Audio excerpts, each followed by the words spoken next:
Audio Jungle.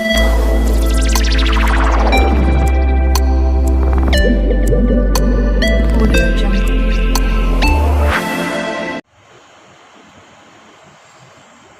अस्सलाम वालेकुम students, आज के इस वीडियो में हमारा जो कि चौथा लेक्चर है first chapter number 1 periodic classification of elements and periodicity. तो आज के इस लेक्चर में सबसे पहले देखेंगे कि हमने अपने प्रीवियस लेक्चर के अंदर क्या पढ़ा। लास्ट लेक्चर यानी लेक्चर नंबर 3 में हमने एटॉमिक साइज, हमारा मेन टॉपिक था periodic trends in the physical properties.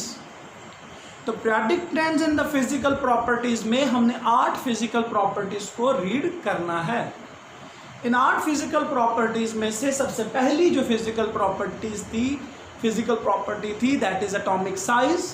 उसको हमने अपने लास्ट लेक्चर में देखा।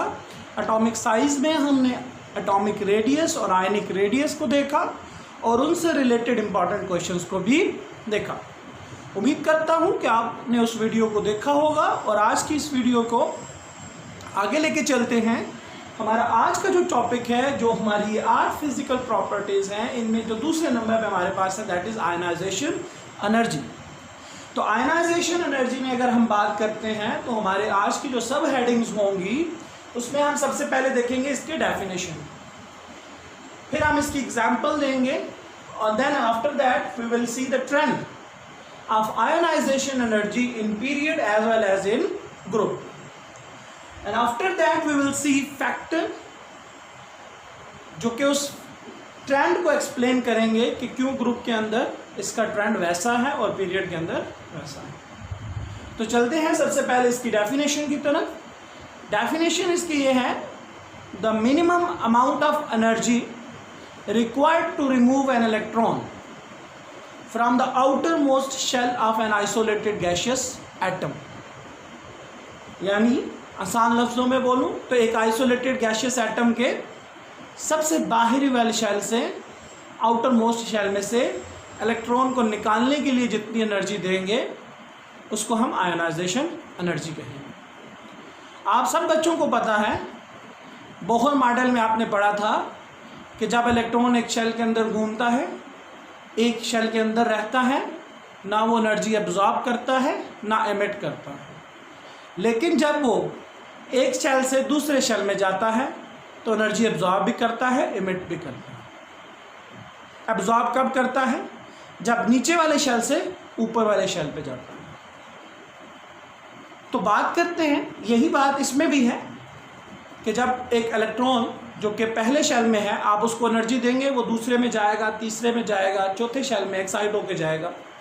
एट द एंड जब आप मज़ीद एनर्जी देंगे तो वो न्यूक्लियस के होल्ड से बाहर निकल जाएगा, और न्यूक्लियस के होल्ड से अगर वो बाहर निकल जाता है तो हम कहते हैं एटम ने इलेक्ट्रॉन लूज़ कर दिया। और जब एक एटम इलेक्ट्रॉन लूज़ करता है तो वो पॉजिटिव आयन बनाता है।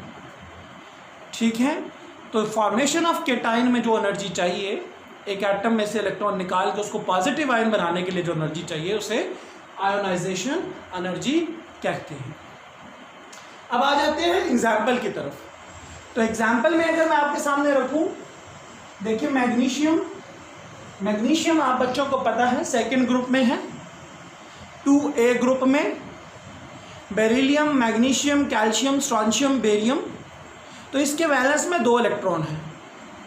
मैग्नीशियम जब एक इलेक्ट्रॉन लूज करेगा तो इस पे एक पॉजिटिव चार्ज आएगा, और ये प्रोसेस एंडोथर्मिक है, एनर्जी एब्जॉर्ब हुई है, डेल्टा एच। आयोनाइजेशन जो होगी वो 738 किलो जूल पर मोल होगी।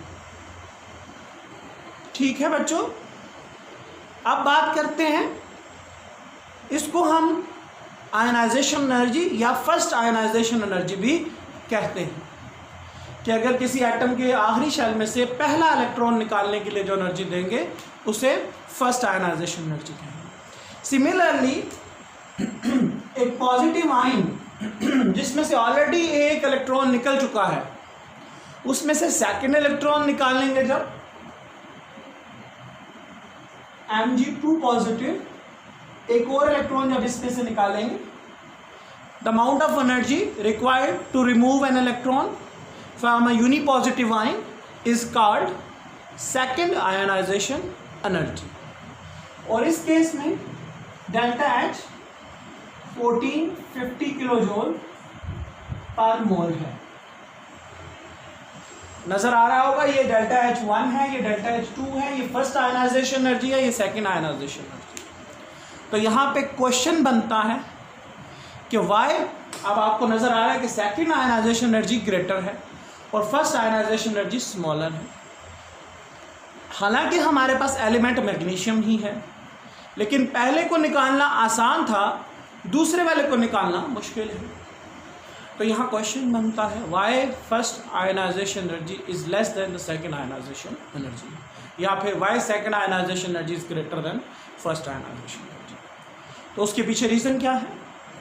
कल आपने एटॉमिक रेडियस पढ़ा, अगर वो आपको क्लियर है, और आयनिक रेडियस आपको पता है, जब एक केटाइन बनता है न्यूट्रल एटम में से केटाइन, तो उसका साइज क्या हो जाता है? छोटा हो जाता है। साइज छोटा हो गया, इलेक्ट्रॉन न्यूक्लियस के करीब चले गए। जब इलेक्ट्रॉन न्यूक्लियस के करीब चले गए तो वो उनको और ग्रेटर फोर्स से पकड़ लेंगे। तो सेकेंड इलेक्ट्रॉन को निकालना, जो कि पॉजिटिव आयन में से निकालना है, मुश्किल होता है, जिसकी वजह से सेकेंड आयनाइजेशन एनर्जी ज़्यादा होती है। अब चलते हैं नेक्स्ट की तरफ, ट्रेंड की तरफ। ट्रेंड की अगर बात करते हैं, in group, in period and in group और पीरियड में ट्रेंड की बात करते हैं, ये साइज के अपोजिट हैं। पीरियड में साइज क्या कर रहा था? Decrease, it will increase, it increases in period. Period में ये इंक्रीज करती है from left to right, and in group it decreases from top to bottom.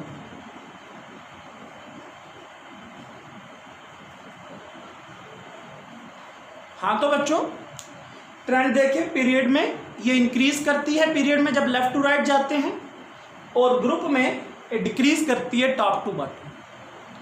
अब क्या वजह है? तो इसमें पहले फैक्टर्स को साथ रिलेट कर लेते हैं।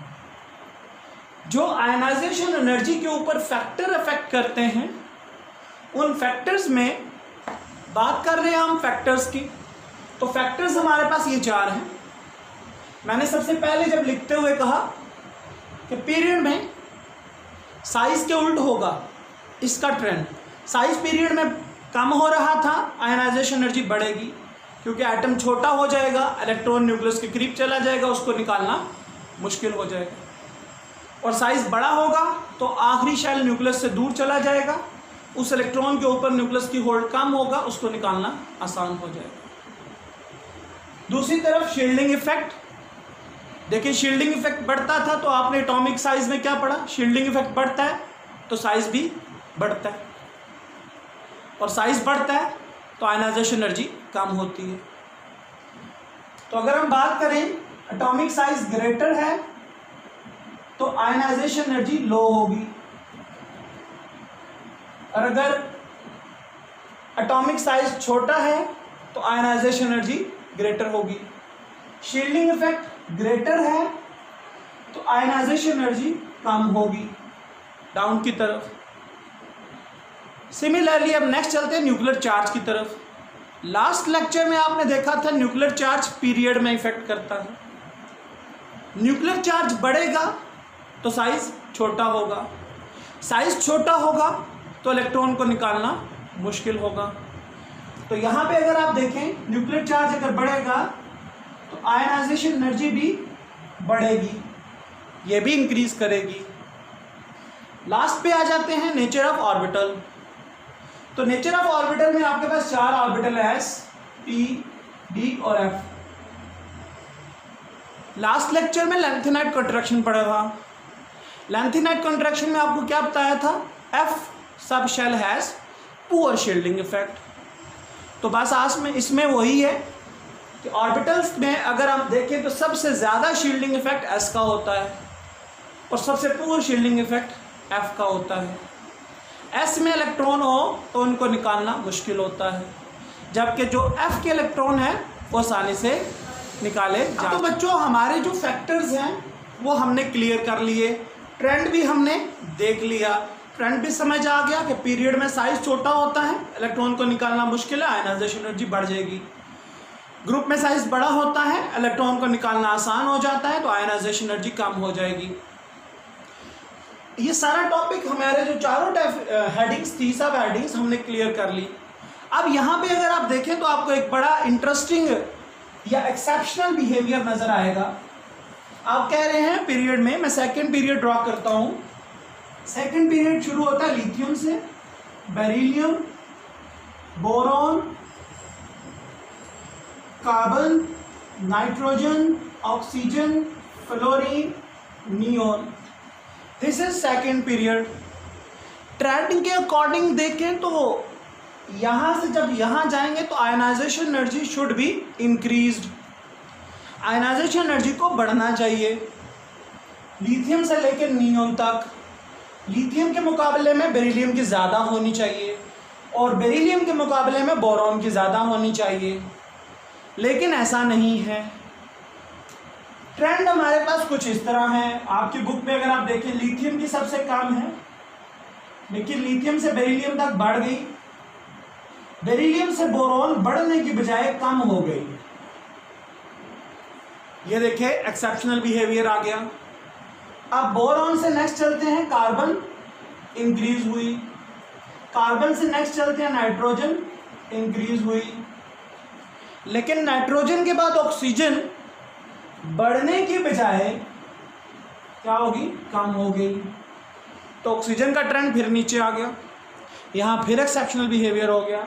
एंड देन अगेन फ्लोरीन की बढ़ी और देन नियोन की बढ़ी। तो पीरियड में ट्रेंड स्मूथ नहीं है।